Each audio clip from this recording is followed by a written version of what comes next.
All right, got her scuffed up a little bit. So some interesting things about the old Epiphone here. They've really upped the game on the quality of what they're doing. The logo on these is below a clear coat. The faceplate on this is a piece of 4-bond, which is what you use to make pickups like a Fender style Stratocaster pickup. The flat pieces on that are made out of 4-bond. This is something Gibson's been doing, on Gibson guitars for a long time now. Epiphone typically just paints it, throws a little silkscreen logo on it, and that's it. So what this tells me is that Epiphone is really, along with their price increases, has tried to up the quality of what they're building to be more on par with Gibson. I mean, they're clearly not going to do everything exactly like they would at Gibson. This is not nitrocellulose. This is polyurethane finish. And that's what I'm going to be going over this with. So now that I've got the repairs made and the scuffs done, we're going to shoot this with some clear polyurethane and see how it comes out. That's all I'm doing for right now. The thinnest little coat of polyurethane just to cover this. And it's not going to be a perfect looking repair. This, by the way, if you're wondering, when I took the bushings out, this cracked and separated, so I had to glue that back down. All right, got the important parts masked off, painting the back side of the neck with black. Yeah, I think this is gonna look good. This is a bit of a flat black, satin black, semi-gloss sort of thing. And it's gonna play really well, I think. All right, finally got enough clear coat on there that I think it's starting to look decent. Gonna take this 1000 grit and wet sand this faceplate down a little bit so that it looks nice and shiny and slick and pretty. Actually, let me put a little rag underneath that so I don't scratch up the back of the headstock.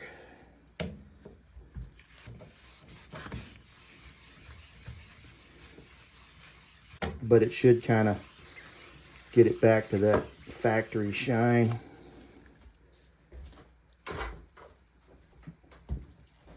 Let's see here. Yeah, that's getting better. We will keep going with that.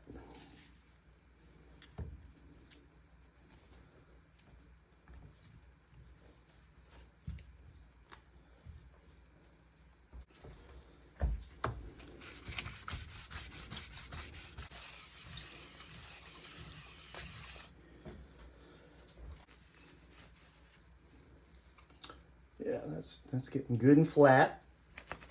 Got the imperfections kind of sanded out of it. Now I need to go over it with some buffing compound and maybe my power buffer. I tend to use a lot of Meguiar's polishing compounds. They make a whole range of different grits.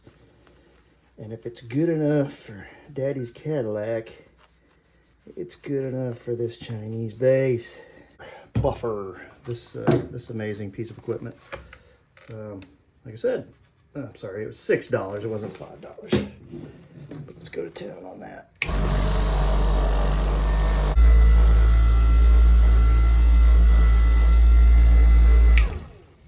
See what we got there.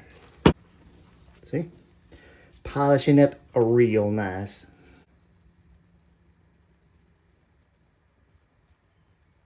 A little dull, we can keep shining it.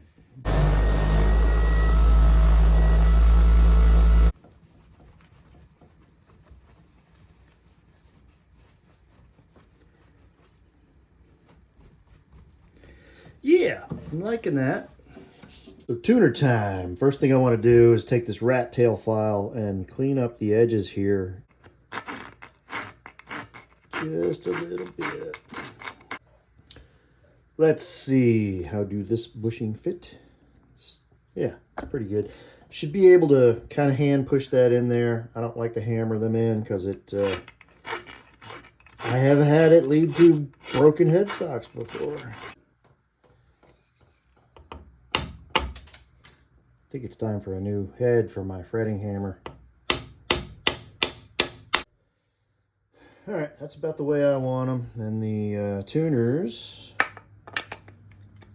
going in here. These are shallers. Looks like the screw holes are slightly different. Let's see if I have Grovers that look any better.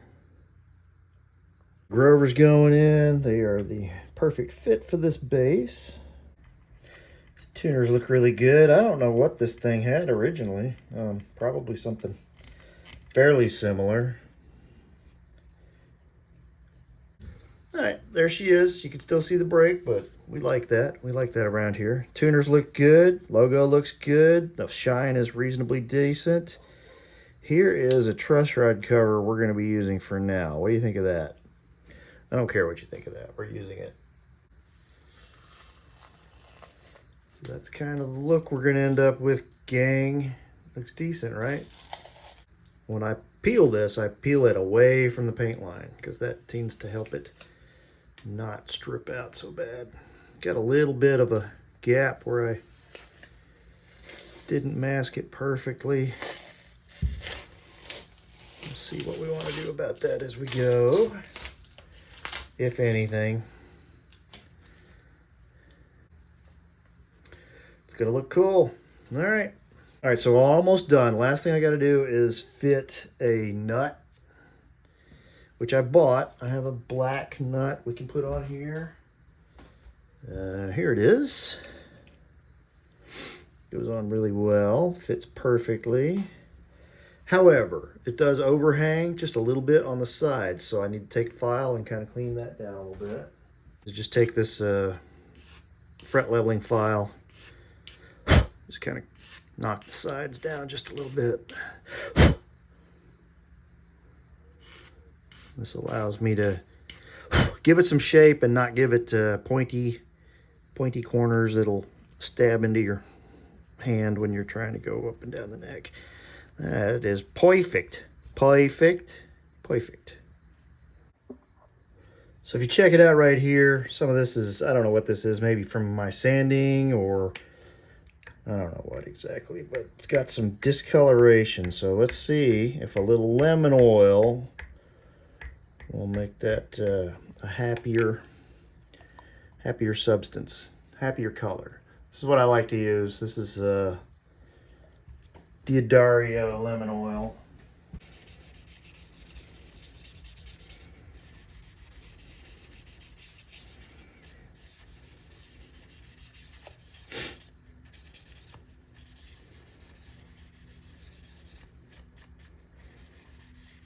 Guys, our neck is finished. So that about does it for this episode, guys. That's the neck back in, I think, playable condition. We won't know till we get some string tension on it, but it seems to be fairly solid.